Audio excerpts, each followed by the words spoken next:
Sa wakas nakasulod naman gid kami part 3. Hari na sa sulod na kami.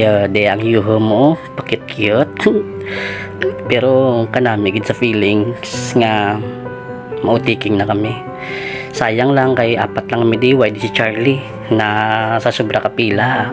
Naghiwalay kami nga 5, 4 kami, siya lang isa dito sa piyak. Pero sige lang nga, at least diba Char, naka-taking na.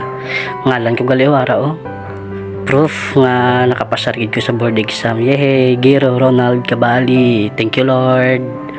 So ari na bityo Japan gilang gani, flex ko lang ang pin ko Yehey, thank you good Lord kaamugay kami sa ang blessing nga manami.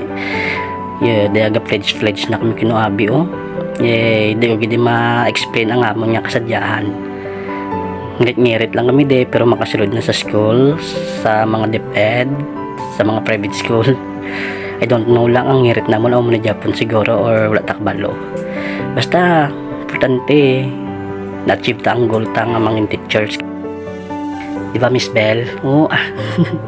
Diba Gardo? Yehey, thank you good Lord. Super happy gid kami di tanan. Kabay pa nga maanami gid ni nga outcome sa sunod namon nga step Although nga damo gid mga problema kung aramang sa DepEd, pero kaya niya. Hindi be perfect ang obra, pero kaya nun.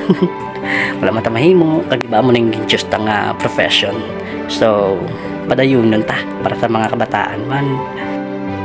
Importante kanami sa feeling nga may na-achieve ka na sa imong kabuhi nga gustong gusto mo gid. So at this time tapos na, papuli na kami ni tapos ng pining. So sadya kay pin lang gid kami officially full-fledged teacher na gid kami. Yehey, congratulations batch 2024. Bye bye.